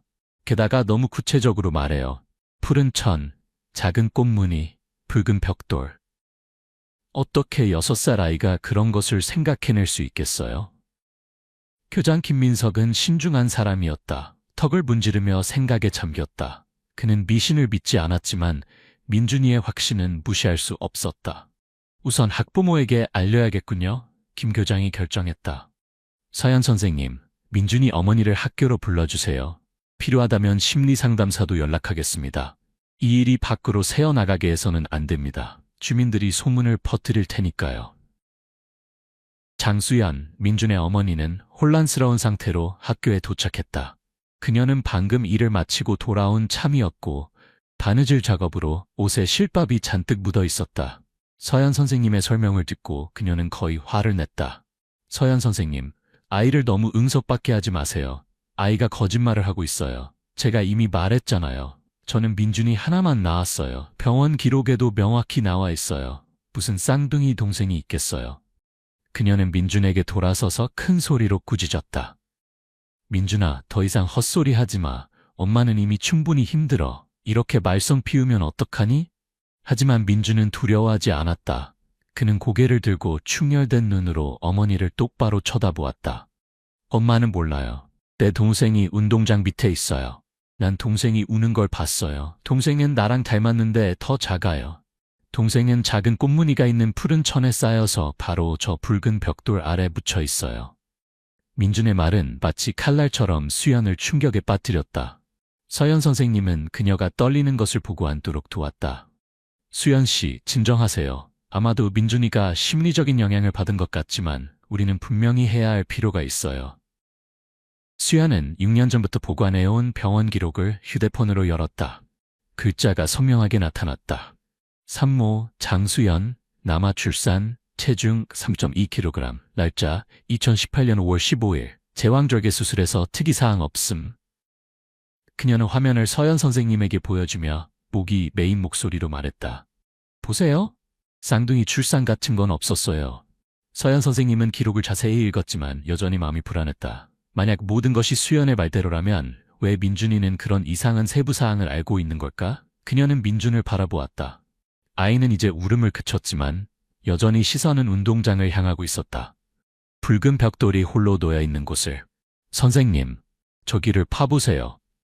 민준이가 속삭였다. 내 동생이 저기 아래 있어요. 동생이 나를 부르는 소리가 들려요. 양호실의 공기가 무거워졌다. 서연 선생님은 다음에 무엇을 해야 할지 몰랐다. 수연은 여전히 화가 나 있었지만 점점 확신이 흔들리기 시작했다. 그녀는 최근 민준이가 자주 악몽에 시달려 한밤중에 깨어나 자신과 닮은 아기에 대해 소리치는 것을 기억했다. 그녀는 그것이 단순한 악몽이라고 생각했지만 이제는 더 이상 확신할 수 없었다. 서연 선생님은 상황을 다시 학교장에게 보고하기로 결정했다. 김 교장은 보고를 듣고 한숨을 쉬었다. 이 일이 더 길어질 수는 없어요. 만약 아이가 계속 고집을 부리면 전교생이 불안해질 겁니다. 지역 경찰에 연락해서 조사를 요청하겠습니다. 그들이 처리하는 방법을 알 것입니다.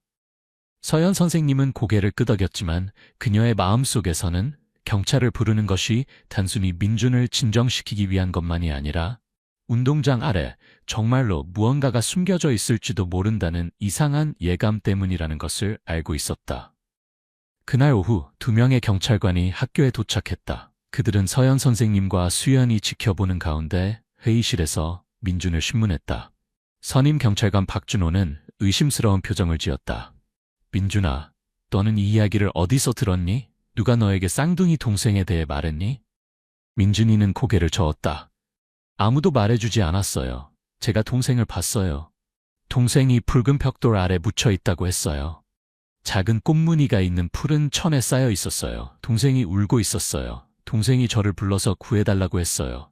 준호는 신중하게 민준의 말을 기록했지만 여전히 회의적인 눈빛이었다. 정말 확실하니? 거짓말은 나쁜 거야. 민준은 대답하지 않고 운동장을 가리키며 말했다. 선생님들, 저기를 파보세요. 진짜예요. 아이의 확신에 준호는 놀랐다. 그는 서연 선생님에게 돌아섰다. 선생님, 이 일이 단순하지 않은 것 같군요. 아이가 너무 구체적으로 말하고 있어서 거짓말 같지는 않습니다. 하지만 학교 운동장을 파는 것은 큰일이라 허가가 필요합니다. 수연은 한쪽 구석에 앉아 울음을 터뜨렸다. 더 이상 모르겠어요. 만약 사실이 아니라면 왜 우리 아이가 이렇게 됐을까요? 경찰과 상의한 후 김 교장은 붉은 벽돌 주변 지역을 임시로 폐쇄하기로 결정했다. 그는 또한 인근 도시에서 심리상담사를 불러 민준의 상태를 평가하도록 했다. 하지만 심리상담사 박지원이 민준과 대화한 후에도 인정할 수밖에 없었다. 아이에게 심리적 장애의 징후는 보이지 않습니다. 그는 정말로 운동장 아래에 묻힌 형제가 있다고 믿고 있어요. 왜 그가 그런 세부 사항을 알고 있는지 설명할 수 없습니다. 그날 밤 민준에 대한 소문이 마을에 퍼지기 시작했다. 일부 학부모들은 학교에 전화를 걸어 자녀들이 학교에 다니는 것이 안전한지 걱정스럽게 물었다. 소문은 점점 더 무서워졌다. 어떤 사람들은 민준이가 귀신에 씌었다고 말했고, 다른 사람들은 그 땅이 예전에 공동묘지였거나 오래된 야전병원이었다고 주장했다. 교장 김민석에게 압력이 가중되었다. 서연 선생님은 피곤했지만 계속해서 민준에 대해 생각했다. 그녀는 희미한 불빛 아래 붉은 벽돌을 바라보며 운동장에 서 있었다. 과연 그 아래에 비밀이 묻혀 있는 것일까? 그녀는 자문했다. 김 교장은 잠 못 이루는 밤을 보낸 후 다시 경찰에 전화했다. 이 일을 분명히 하지 않으면 멈추지 않을 겁니다. 그가 말했다. 준호 형사님이 동의하시면 내일 아침 팀을 보내서 확인하겠습니다. 만약 아이가 맞다면 파볼 것이고 아니라면 최소한 아이가 환상에서 벗어나도록 도울 수 있을 것입니다. 서연 선생님은 통화를 듣고 심장이 빠르게 뛰는 것을 느꼈다. 그녀는 결과가 어떻든 이 이야기가 모든 것을 바꿀 것임을 알았다. 해맑은 초등학교 운동장은 두려운 침묵에 휩싸였다. 오직 규칙적인 삽과 곡괭이 소리만이 울려 퍼졌다. 노란 경고 테이프 밖에 모인 사람들은 숨을 죽이고 모든 시선은 붉은 벽돌 아래 파여진 구덩이에 고정되어 있었다. 공사팀은 조심스럽게 흙을 퍼올렸고 따뜻한 날씨임에도 이마에 땀방울이 맺혔다. 민준이는 서연 선생님과 수연 사이에 서서 어머니의 손을 꽉 잡고 눈을 구덩이에서 떼지 않았다. 아이는 아무 말도 하지 않았지만 창백한 얼굴은 마치 자신의 악몽이 확인되기를 기다리는 듯한 긴장감을 드러냈다. 서연 선생님은 침착함을 유지하려 했지만 심장이 쿵쾅거리는 것을 느꼈다. 그녀는 수연을 힐끗 보았다. 수연은 떨고 있었고 더 이상 울지 않으려고 입술을 꽉 깨물고 있었다. 수연은 더 이상 민준을 꾸짖지 않았지만 그녀의 눈빛에는 걱정이 가득했다. 마치 진실이 밝혀진다면 그녀가 7년간 쌓아온 세계가 무너질까 두려워하는 듯했다. 준호 경위는 법의학팀 옆에 서서 공사팀이 약 1m 깊이까지 파내려갔을 때 속도를 늦추라고 신호를 보냈다. 조심하세요. 그가 상기시켰다. 그의 목소리는 차분했지만 긴장감이 느껴졌다. 어떤 징후라도 발견되면 즉시 보고하세요. 갑자기 한 작업자가 멈췄다. 그의 손에 든 삽이 공중에 멈춰 있었다. 여기 뭔가 있어요. 그가 떨리는 목소리로 외쳤다. 온 현장이 얼어붙은 듯했다. 작업자는 무릎을 꿇고 손으로 흙을 조심스럽게 털어내자 낡은 천조각이 드러났다. 푸른색이 바랜 흙으로 얼룩진 천조각이었다. 군중에서 수군거림이 일어났고 몇몇 학부모들은 충격에 손으로 입을 가리고 눈을 크게 떴다. 서연 선생님은 등골이 오싹해지는 것을 느꼈다. 그것은 민준이가 묘사한 것과 정확히 일치하는 천이었다. 낡고 너덜너덜해졌지만 여전히 작은 꽃무늬가 희미하게 보였다. 민준아, 너 정말 사실을 말했구나? 수연이 속삭였다. 그녀의 목소리는 흐느끼는 듯했고 두 손으로 아들의 어깨를 꽉 잡았다. 민준은 대답하지 않고 그저 고개를 끄덕였다. 그의 눈은 여전히 천에 고정되어 있었다. 법의학팀이 빠르게 다가와 장갑을 끼고 조심스럽게 천을 들어 올렸다. 그들이 천을 펼쳤을 때 작은 몇 조각들이 떨어져 붉은 흙 위에 하얗게 빛났다. 한 학부모의 비명이 침묵을 깨뜨렸다. 수연은 쓰러져 얼굴을 가리고 흐느끼기 시작했다. 불가능해. 불가능해. 서연 선생님이 재빨리 수연을 부축했지만 그녀 자신도 떨고 있었다. 그녀는 민준을 바라보았다. 아이는 움직이지 않고 울지도 말하지도 않았지만 그의 눈빛은 마치 무거운 짐을 내려놓은 것처럼 보였다. 내 동생. 민준이가 속삭였다. 너무 작은 목소리여서 서연 선생님만 들을 수 있었다. 이제 동생은 더 이상 울지 않아요. 그의 말에 서연 선생님은 마치 아이가 일반적인 이해를 넘어선 무언가와 연결된 것처럼 느껴져 소름이 돋았다. 준호 경위는 법의학팀에게 증거를 수집하라고 신호를 보냈다. 법의학 전문가 이미경은 조심스럽게 천과 뼈 조각을 증거 봉투에 넣었다. 이것은 신생아의 뼈입니다. 이미경이 말했다. 그녀의 목소리는 차분했지만 놀라움을 감출 수 없었다. 부패 정도로 볼 때 약 6차 7년 전에 사망한 것으로 보입니다. 정확한 판단을 위해서는 추가 분석이 필요합니다. 그녀의 말에 온 현장이 침묵에 빠졌다. 6, 7년이라면 민준이가 태어난 시점과 일치합니다. 바리케이드 밖에 군중이 폭발했다. 일부 학부모들은 설명을 요구하며 소리쳤다. 다른 이들은 떨리는 손으로 영상을 찍었고 소식은 금방 퍼져 몇 분 안에 온 마을이 술렁이기 시작했다. 아이가 사실을 말했어. 누군가 외쳤다. 정말로 아기의 시신이 있었어. 소문은 점점 더 무서워졌다. 귀신 이야기부터 이 땅이 한때 야전병원이었던 곳의 어두운 비밀까지. 김 교장은 한쪽에서 창백한 얼굴로 서 있었다. 그는 학교 운동장을 파는 결정이 이렇게 충격적인 발견으로 이어질 줄은 예상하지 못했다. 그는 준호 경위에게 돌아서서 떨리는 목소리로 물었다. 이제 어떻게 해야 하죠? 이건 너무 큰일입니다. 준호 경위는 여전히 침착함을 유지하려 했지만 그 역시 긴장감을 숨기지 못했다. 우리는 즉시 수사를 시작할 것입니다. 그가 말했다. 수연 씨가 출산한 병원의 기록을 확인해야 합니다. 만약 이 아이가 정말 그 가족과 관련이 있다면 흔적이 있을 겁니다. 수연은 서연 선생님의 도움으로 일어난 후 민준을 꽉 안고 흐느꼈다. 미안해, 엄마가 믿지 않아서. 그녀는 계속 반복했고 목소리는 끊어질 듯했다. 민준은 어머니를 안았지만 그의 눈은 여전히 구덩이를 향해 있었다. 마치 그가 한 번도 만나지 못한 형제와 작별 인사를 나누는 것처럼. 서연 선생님은 옆에 서서 자신의 눈물이 뺨을 타고 흐르는 것을 느꼈다. 그녀는 수연을 어떻게 위로해야 할지 몰랐다. 그녀 자신도 진실 앞에 충격을 받았기 때문이다. 경찰은 빠르게 현장을 봉쇄하고 증거 보존을 위해 모든 사람에게 떠날 것을 요청했다. 법의학팀은 계속해서 그 지역을 조사했지만 천과 몇 개의 뼈 조각 외에는 더 이상의 단서를 찾지 못했다. 준호 경위는 모든 시료를 도시의 실험실로 보내 DNA 분석과 사망 원인 규명을 지시했다. 만약 이것이 신생아이고 수연 씨의 출산 시기와 일치한다면 의료사고 또는 더 심각한 문제와 관련이 있을 수 있습니다. 그가 동료에게 말했다. 그의 목소리는 차분했지만 결연함이 담겨 있었다. 황혼이 내리자 학교 운동장은 텅 비었다.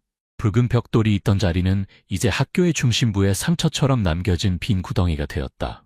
경찰은 현장 보존을 위해 임시 천막을 설치했다. 학부모들이 분노와 함께 떠나갔고 해결되지 않은 질문과 두려움을 안고 갔다.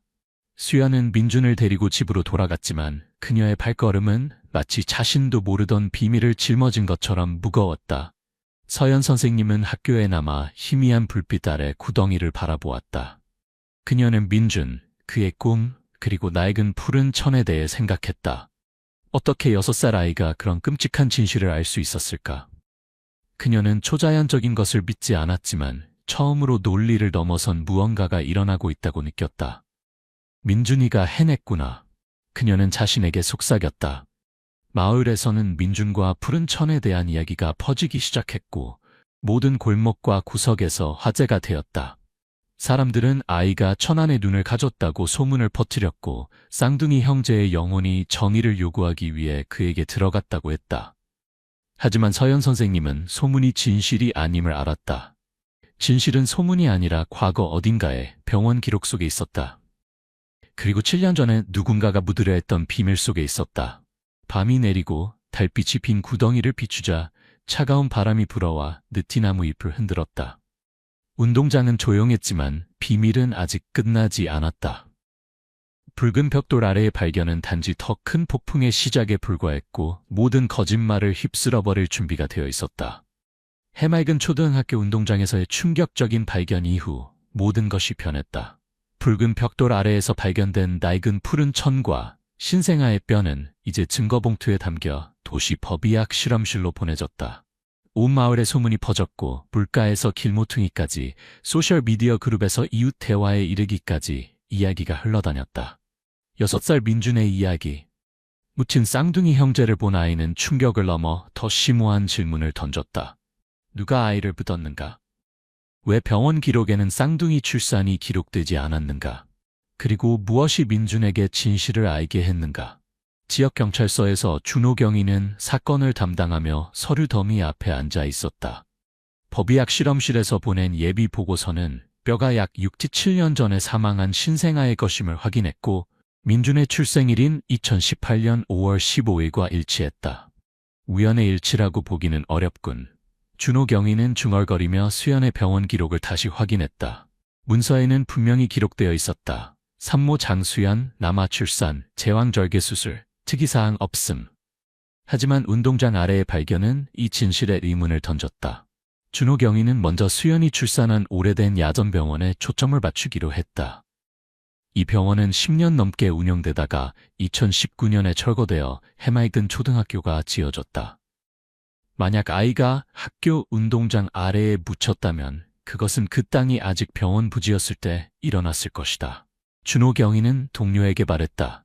이형, 우리는 그곳에서 일했던 사람들을 찾아봐야 해.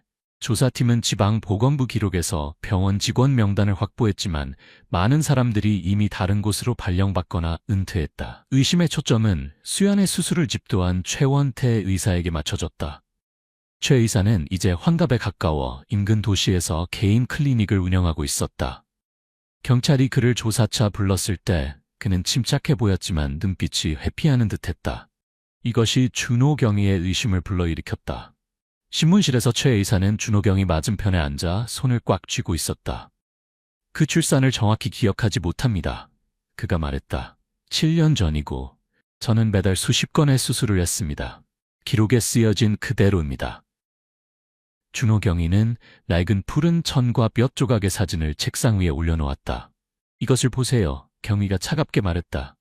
이것은 학교 운동장, 즉 예전 병원 부지에서 발견한 것입니다. 운동장 아래 묻힌 신생아에 대해 알고 계신 것이 있습니까? 최 의사는 창백해졌지만 빠르게 침착함을 되찾았다. 모르겠습니다. 아마 누군가 아기 시신을 그곳에 버렸을 수도 있겠죠. 당시 야전병원은 혼잡했습니다. 그의 설명은 합리적으로 들렸지만 준호 경위는 그가 땀을 흘리는 것을 알아차렸다. 우리는 현재 유골의 DNA를 분석 중입니다. 경위가 말했다. 최 의사의 반응을 관찰하며 만약 이것이 수연 씨와 관련이 있다면 당신은 더 자세히 설명해야 할 것입니다. 동시에 수연의 집에서는 무거운 분위기가 감돌았다. 수연은 눈빛이 공허한 채 민준을 안고 있었다. 학교 운동장에서의 발견은 그녀를 완전히 무너뜨렸다. 엄마는 몰랐어, 민준아. 그녀가 속삭였고 눈물이 뺨을 타고 흘렀다. 만약 내가 쌍둥이를 임신했다면 왜 아무도 나에게 말해주지 않았을까? 민준은 어머니를 껴안고 작은 목소리로 말했다. 엄마, 울지 마세요. 제가 엄마를 원망하지 않아요. 동생은 제가 동생을 찾기만 원했어요.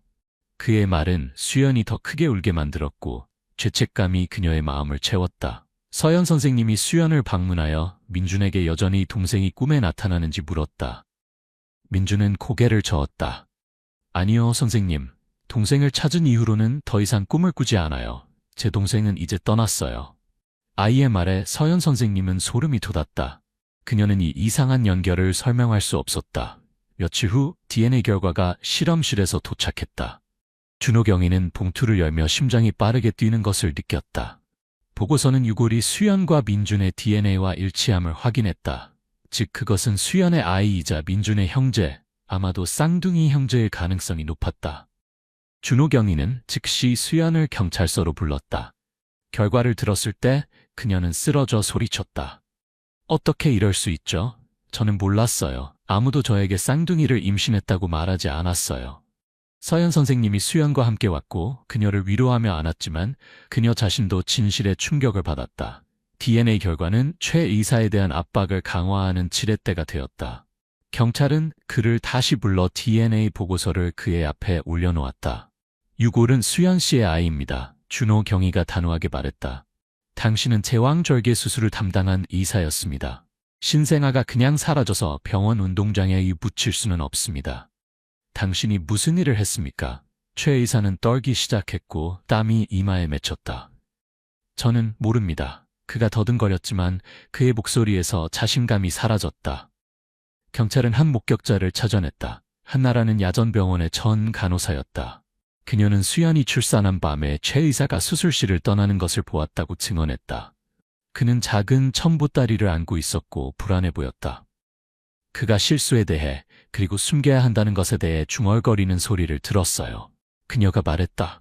이 증언과 DNA 결과는 최 의사를 궁지에 몰았다. 마지막 신문에서 부인할 수 없는 증거에 직면한 그는 고개를 숙이고 떨리는 목소리로 말했다.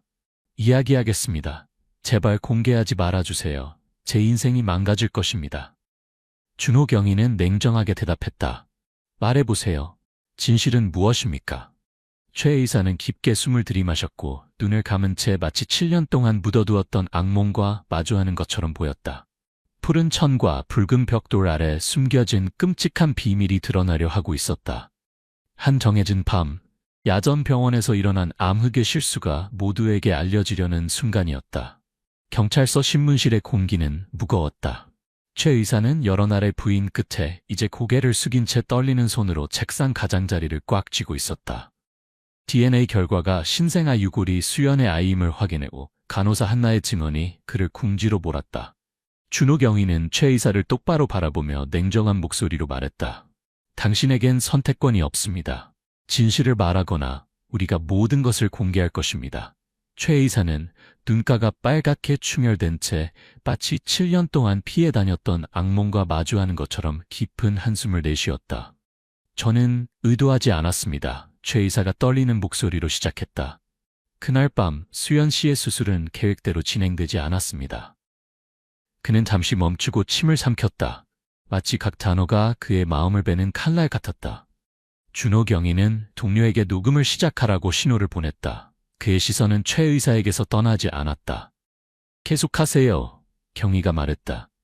무슨 일이 있었습니까? 최 의사는 고개를 숙이고 2018년 5월 15일 그 운명의 밤에 대해 이야기했다. 수연은 위급한 진통으로 병원에 입원했고 즉시 제왕절개 수술이 필요했다. 야전 병원은 시설이 부족했고 저와 한 명의 간호사만 도울 수 있었습니다.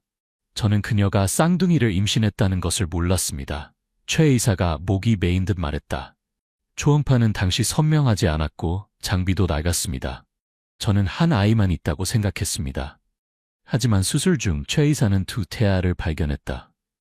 첫 번째 아이, 민주는 안전하게 태어났지만 두 번째 아이는 더 작았고 이미 자궁 내에서 질식해 있었다. 저는 패닉 상태였습니다. 최 의사가 고백했다. 두 번째 아이는 이미 숨을 쉬지 않았습니다. 저는 소생을 시도했지만 아이는 이미 사망했습니다. 그는 얼굴을 감싸고 눈물이 뺨을 타고 흘렀다. 내 잘못이었습니다. 더 일찍 발견하지 못했고 쌍둥이 출산에 대비하지 못했습니다. 제가 올바르게 했다면 아마도 아이는 살았을 것입니다. 준호 경위는 눈썹을 찌푸렸다. 그래서 왜 보고하지 않았습니까? 왜 아이를 묻었습니까? 최 의사는 고개를 들고 절망이 가득한 눈빛을 보였다. 수연 씨는 수술 후 의식이 없었고 아무도 그녀가 쌍둥이를 임신했다는 것을 알지 못했습니다. 간호사 한나는 수술실 밖에서만 도왔고 아무것도 보지 못했습니다. 저는 두려웠습니다. 만약 진실이 드러난다면 저는 고소당하고 면허를 잃고 왜 모든 것을 잃을 것이었습니다. 그는 잠시 멈추고 목소리가 작아졌다. 저는 아무도 알지 못한다면 모든 것이 지나갈 것이라고 생각했습니다. 그날 밤 병원이 어둠에 잠겼을 때 최 의사는 수술실에서 푸른 천을 가져와 신생아의 시신을 감쌌다. 새벽 1시 아무도 돌아다니지 않을 때까지 기다렸다가 그는 몰래 병원 앞마당으로 나갔다. 그곳에는 큰 느티나무가 있었다. 작은 삽으로 그는 나무 아래 얕은 구덩이를 파고 천에 쌓인 시신을 넣은 뒤 흙으로 덮었다. 아무도 발견하지 않을 거라고 생각했습니다. 최 의사가 말했다. 그의 목소리는 공허했다. 그 땅은 나중에 학교가 되었습니다. 저는 비밀이 영원히 묻힐 것이라고 생각했습니다. 준호 경위는 분노를 억누르며 주먹을 꽉 쥐었다. 당신은 한 아이를 쓰레기처럼 묻었고 가족이 7년 동안 혼란 속에 살도록 했습니다. 당신은 그 어머니에 대해 생각해 본 적이 있습니까? 최 의사는 고개를 숙이고 대답할 수 없었다. 준호 경위는 계속해서 물었다. 푸른 천, 작은 꽃무늬, 정확히 민준이가 묘사한 대로였습니다. 어떻게 아이가 그것을 알 수 있었을까요? 최 의사는 고개를 저으며 떨리는 목소리로 대답했다. 저는 모릅니다. 저는 귀신이나 그런 것들을 믿지 않지만 어떻게 아이가 그렇게 정확히 알 수 있었는지 이해할 수 없습니다. 한편 수연의 집에서는 분위기가 그 어느 때보다 무거웠다. DNA 결과를 알게 된 후 수연은 거의 무너져 내렸다. 그녀는 소파에 앉아 민준을 안고 중얼거렸다. 엄마는 알지 못하고 아이를 잃었어. 엄마는 몰랐어. 민준은 어린 나이에도 어머니의 고통을 이해하는 듯했다. 그는 어머니의 손을 잡고 작은 목소리로 말했다. 엄마, 제 동생은 엄마를 원망하지 않아요. 동생은 엄마가 알기만을 원했어요. 그의 말은 수연의 울음을 더 격렬하게 만들었다. 그녀는 상실과 죄책감으로 가슴이 찢어지는 듯했다. 서연 선생님이 수연을 방문했고 그녀도 충격을 감추지 못했다. 그녀는 민준에게 물었다. 아직도 꿈에서 동생을 보니? 민준은 고개를 저었다. 아니요, 선생님. 동생을 찾은 이후로는 더 이상 꿈을 꾸지 않아요. 동생은 이제 더 이상 울지 않아요. 동생은 떠났어요. 아이의 말에 서연 선생님은 소름이 돋았다. 그녀는 영적인 것을 믿지 않았지만 민준의 꿈의 정확함, 처음부터 붙인 위치까지는 그녀가 설명할 수 없는 것이었다. 경찰은 최 의사의 고백 후 추가 증거를 모으기 시작했다. 그들은 그의 클리닉을 수색하여 야전 병원에서 가져온 몇몇 오래된 기록을 발견했다. 비록 수연의 출산과 직접 관련된 것은 아니었지만 한나 간호사의 증언이 확인되어 최 의사가 그날 밤 혼자 행동했다는 사실이 강화되었다. 준호 경위는 최 의사에 대한 구속영장을 청구하고 사건을 상급기관으로 이관할 준비를 했다. 이것은 단순한 의료 실수가 아닙니다. 그가 동료에게 말했다. 이것은 범죄를 은폐한 행위입니다. 외부의 여론은 점점 더 고조되었다. 사람들은 시청 앞에 모여 이름 없는 아이를 위한 정의를 요구했다. 지역신문은 대대적으로 보도했고 민준의 이야기는 충격적인 사건으로 떠올랐다. 지역사회의 압력으로 지방보건부는 옛 야전병원에 대한 전면적인 감사를 시작했고 다른 가능한 은폐 사례를 찾기 시작했다. 수연은 고통스럽지만 진실과 마주하기로 결심했다. 그녀는 준호 경위를 만나 잃어버린 아이를 위한 작은 의식을 치르고 싶다고 요청했다. 제 아이가 편히 쉬었으면 좋겠어요. 그녀가 목이 메인 목소리로 말했다. 비록 제가 그 아이의 존재를 몰랐더라도 이제 그 아이는 제 아이예요. 영원히. 준호 경위는 고개를 끄덕이고 조사가 완료된 후 도움을 약속했다. 밤이 내리자 마을은 고요함에 잠겼다. 하지만 민준과 쌍둥이 형제의 이야기는 여전히 모든 사람의 마음을 사로잡았다. 붉은 벽돌 아래의 비밀은 6살 아이의 결연함 덕분에 드러났다. 그러나 그 대가는 한 가족의 지울 수 없는 고통과 한때 존경받던 사람의 몰락이었다. 최 의사는 이제 감방에 앉아 양심과 법의 심판을 기다리고 있었고 빈 구덩이가 남은 해맑은 초등학교 운동장은 용서할 수 없는 실수에 대한 상기로 남아있었다. 해맑은 초등학교 운동장의 붉은 벽돌 아래에서 발견된 충격적인 사건은 마무리되었지만 그 여파는 여전히 조용한 마을에 남아있었다. 최 의사는 과실치사와 시신은닉죄로 12년형을 선고받았다. 법원은 또한 그에게 수연의 가족에게 배상금을 지급하도록 명령했지만 어떤 금액도 아이를 잃은 고통을 달래기에는 충분하지 않았다. 옛 야전병원에 대한 조사가 계속되면서 의료관리에 있어 더 많은 실수가 드러났고 지방보건부는 광범위한 개혁을 단행해야 했다. 민준의 이야기, 꿈을 통해 붙인 쌍둥이 형제를 발견한 6살 소년의 이야기는 지역뿐만 아니라 전국 신문의 헤드라인을 장식했다. 그것은 윤리와 책임에 대한 경종으로 남았다. 수연의 작은 집에서 분위기는 여전히 무거웠지만 희망의 빛이 서서히 비치기 시작했다. 조사 결과를 받은 후 수연은 한 번도 만나지 못했던 아이를 위해 작은 추모식을 거행하기로 결정했다. 서연 선생님과 준호 경위의 도움을 받아 그녀는 햇살이 부드럽게 내리쬐는 날을 골라 집 한쪽에 간단한 제단을 마련했다. 제단 위에는 향로 옆에 빈 액자가 놓여 있었다. 이는 이름 없는 아이를 기억하는 방법이었다. 수연은 민준의 제안에 따라 잃어버린 아이에게 민수라는 이름을 지어주었다. 작은 영혼이 평안을 찾기를 바라는 마음을 담아 빛과 희망을 의미하는 이름이었다. 민준아, 네가 동생을 민수라고 부르고 싶다고 했지? 수연이 첫 향을 피우며 목이 메인 목소리로 물었다. 민준은 고개를 끄덕이고 눈이 반짝였다. 네, 엄마. 제 동생은 그 이름을 좋아해요. 저는 알아요. 6살 아이였지만 그는 나이에 맞지 않는 성숙함을 보였다. 수연은 아들을 안았고 눈물이 뺨을 차고 흘렀지만 이번에는 조금 더 편안함을 느꼈다. 미안해, 민수야. 그녀는 빈 액자를 바라보며 속삭였다. 엄마는 네가 거기 있는 줄 몰랐지만 엄마는 항상 너를 기억할게. 의식은 간단했고 서연 선생님, 몇몇 가까운 이웃들, 그리고 준호 경위만 참석했다. 마을절에서 온 스님이 민수의 영혼을 위한 기도를 올렸다. 민주는 흰 옷을 입고 어머니 옆에 서서 향을 들고 입술을 움직여 쌍둥이 형제에게 작별 인사를 하는 것 같았다. 서연 선생님은 한쪽에 서서 눈물을 참을 수 없었다. 그녀는 민준이 운동장 한가운데에서 울부짖던 날들, 붉은 벽돌을 가리키던 결연한 눈빛을 떠올렸다. 민준아, 정말 특별한 아이구나. 그녀는 마음속으로 속삭였다. 어린 소년의 강인함에 존경심을 품었다. 의식 후 수연은 변화하기 시작했다. 아이를 잃은 고통은 여전히 마음속에 남아있었지만 그녀는 민준을 위해 살아갈 용기를 찾았다. 그녀는 재봉 일을 다시 시작했고 아들에게 더 많은 시간을 할애했다. 매일 밤 그녀는 민준에게 이야기를 들려주고 마치 두 아이 모두에게 해주고 싶었던 것처럼 자장가를 불러주었다. 한때 악몽에 시달리던 민준은 이제 더 편안하게 잠들었다. 그는 더 이상 동생을 꿈에서 보지 않았지만 작은 재단을 지나갈 때마다 미소 지으며 속삭였다. 민수야, 형이 잘 지내. 걱정하지 마. 해맑은 초등학교도 서서히 즐거운 분위기를 되찾았다. 공포의 중심이었던 붉은 벽돌이 잇자리에는 이제 하얀 국화 덤불이 심어졌다. 순수함과 치유의 상징이었다. 김 교장은 사건 처리에 너무 신중했다는 비판을 받았지만 정직함과 용기에 관한 특별 활동을 조직하기로 결정했다. 민준의 이야기를 교훈으로 삼아 이 아이는 우리에게 진실이 아무리 고통스러워도 드러나야 한다는 것을 가르쳐 주었습니다. 그는 학부모 회의에서 말했다.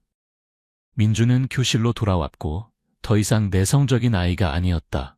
몇몇 아이들은 여전히 그를 귀신을 보는 아이라고 놀렸지만 대부분의 학생들은 그를 존경의 눈으로 바라보았다. 서연 선생님은 담임으로서 민준을 가까이에서 지켜보며 그림과 글쓰기를 통해 감정을 표현하도록 격려했다. 어느 날 민준은 교실에 그림 한 장을 가져왔다. 두 똑같이 생긴 소년이 손을 잡고 벽 앞 파란 들판에 서 있고 그 위로는 별이 빛나는 하늘이 펼쳐져 있었다. 이건 저와 민수 형이에요. 민준이 밝게 웃으며 말했다. 서연 선생님은 그를 안으며 아이가 찾은 평화를 느낄 수 있었다. 한때 사건으로 동요했던 마을 공동체도 점차 일상으로 돌아갔다. 그러나 민준과 민수의 이야기는 여전히 용기와 혈육 간의 신비로운 연결에 관한 전설처럼 전해졌다. 주민들은 학교 운동장의 하얀 국화를 민수의 꽃이라고 부르기 시작했다. 진실을 밝히는 데 도움을 준 아이를 기억하는 방법으로. 평화로운 오후, 수연은 민준을 데리고 집 근처 벼밭으로 나갔다. 모자는 둑에 앉아 석양이 내려앉는 것을 지켜보았다. 민준아, 아직도 엄마를 원망하니? 수연이 떨리는 목소리로 물었다.